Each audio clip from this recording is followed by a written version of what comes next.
Assalamualaikum warahmatullahi wabarakatuh.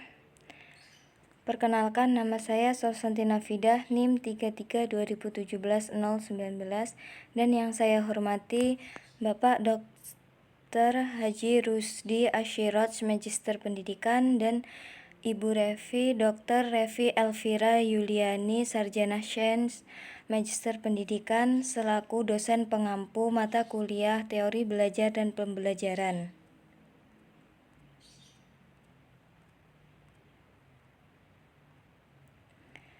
Saya akan menjelaskan mengenai teori belajar Brownell beserta cara pengaplikasiannya dalam pembelajaran matematika. Yang pertama, pengertian teori belajar bermakna Brownell.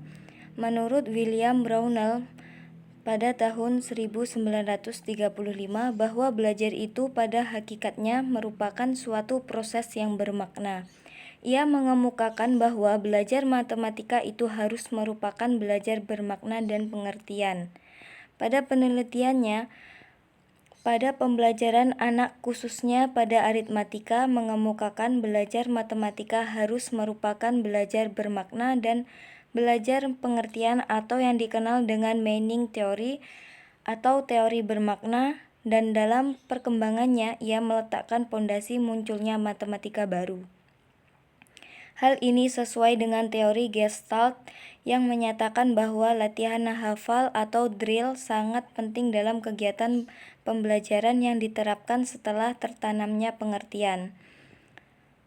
Khusus dalam hubungan pembelajaran matematika di SD, meaning theory atau teori makna yang diperkenalkan oleh Brownell merupakan alternatif dari drill teori atau teori hafalan atau ulangan yang dikembangkan oleh Thorndike di awal abad 20-an. Pandangan aliran ini dengan aliran pengaitan mengenai latihan hafal itu sejalan. Drill teori atau teori hafalan. Teori drill dalam pengajaran matematika berdasarkan kepada teori belajar asosiasi yang lebih dikenal dengan sebutan teori belajar stimulus respon yang dikembangkan oleh Edward L. Thorndike pada tahun 1874 sampai 1949. Teori belajar ini menyatakan bahwa pada hakikatnya belajar merupakan proses pembentukan hubungan antara stimulus dan respon. Menurut teori ini, ikatan antara stimulus atau soal dan respon atau jawab itu bisa dicapai oleh siswa dengan latihan berupa ulangan atau drill, atau dengan kata lain dengan latihan hafal. Intisari pengajaran matematika menurut teori drill adalah sebagai berikut. A. Matematika atau aritmatika untuk tujuan pembelajaran dianalisis sebagai kumpulan fakta yang berdiri sendiri dan tidak saling berkaitan. B. Anak diharuskan menguasai unsur-unsur yang banyak sekali tanpa diperhatikan pengertiannya. C. Anak mempelajari unsur-unsur dalam bentuk seperti yang digunakan dalam kesempatan lain. D. Anak akan mencapai tujuan ini secara efektif dan efisien dengan melalui pengulangan atau drill. Yang B. Meaning theory atau teori bermakna. Menurut Brownell, dalam belajar orang membutuhkan makna, bukan hanya sekedar respon otomatis yang banyak. Teori belajar William Brownell didasarkan atas keyakinan bahwa anak-anak pasti memahami apa yang sedang mereka pelajari jika belajar secara permanen atau secara terus-menerus untuk waktu yang lama. Salah satu cara bagi anak-anak untuk mengembangkan pemahaman tentang matematika adalah dengan menggunakan benda-benda tertentu ketika mereka mempelajari konsep matematika. Teori belajar William Brownell dikenal sebagai meaning theory. Yang kedua, proses belajar mengajar menurut Brownell. Proses pembelajaran yang lebih baik adalah proses yang memungkinkan siswa aktif melibatkan diri dalam keseluruhan proses baik secara mental maupun secara fisik. Model ini dikenal sebagai pembelajaran aktif. Hal ini sesuai bahwa pembelajaran aktif adalah segala bentuk pembelajaran yang memungkinkan siswa berperan secara aktif dalam proses pembelajaran itu sendiri, baik dalam bentuk interaksi antar siswa maupun siswa dengan guru dalam proses pembelajaran tersebut. Menurut Brownell, pada tahun 1995, pembelajaran aktif memiliki karakteristik sebagai berikut. A. Penekanan proses pembelajaran bukan pada pencapaian informasi oleh pengajar, melainkan pada pengembangan keterampilan pemikiran, analisis, dan kritis terhadap topik atau masalah yang dibahas.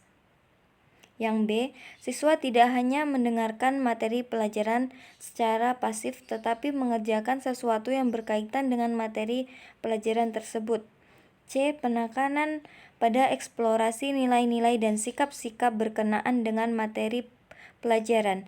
D, siswa lebih banyak dituntut untuk berpikir kritis, menganalisa, dan melakukan evaluasi. E, umpan balik yang lebih cepat akan terjadi pada proses pembelajaran. 3. Aplikasinya dalam pembelajaran teori Brownell. Implikasi teori perkembangan kognitif Brownell dalam pembelajaran sebagai berikut. A. Bahasa dan cara berpikir anak berbeda dengan orang dewasa. Oleh karena itu, guru mengajar dengan menggunakan bahasa yang sesuai dengan cara berpikir anak. B. Anak-anak akan belajar lebih baik apabila dapat menghadapi lingkungan dengan baik. Guru harus membantu anak agar dapat berinteraksi dengan lingkungan sebaik-baiknya. C. Bahan yang harus dipelajari anak hendaknya dirasakan baru tetapi tidak asing. D. Berikan peluang agar anak belajar sesuai tahap perkembangannya. Dan yang E. Siswa hendaknya diberi peluang untuk saling berbicara dan diskusi dengan siswa lain. Keempat, aplikasi teori Brownell dalam pembelajaran matematika. Teori belajar William Brownell ini mendukung penggunaan benda-benda konkret untuk dimanipulasikan sehingga anak-anak dapat memahami makna dari konsep dan keterampilan baru yang mereka pelajari. Anak-anak yang berhasil dalam mengikuti pelajaran pada waktu itu memiliki kemampuan berhitung yang jauh melebihi anak-anak sekarang. Contoh mengenai belajar dengan menghafal dan belajar dengan pengertian yaitu seperti contoh di bawah ini. Yang A, siswa belajar dengan menghafal. Contohnya yang nomor 1, 3 ditambah 6 sama dengan 9. Dan yang nomor 2, 15 ditambah 11 sama dengan 26. Dan contoh yang B, siswa belajar dengan pengertian. 15 ditambah 11 sama dengan 10 ditambah 5 ditambah dalam kurung 10 ditambah 1 sama dengan dalam kurung 10 ditambah 10 ditambah dalam kurung 5 ditambah 1 sama dengan 10 ditambah 10 sama dengan 20, 5 ditambah 1 sama dengan 6, jadi 20 ditambah 6 hasilnya adalah 26. Terima kasih, itu saja yang bisa saya sampaikan mengenai teori belajar Brownell. Jika ada yang ingin ditanyakan, silahkan ditanyakan. Saya tutup. Wabillahi taufik wal hidayah. Wassalamualaikum warahmatullahi wabarakatuh.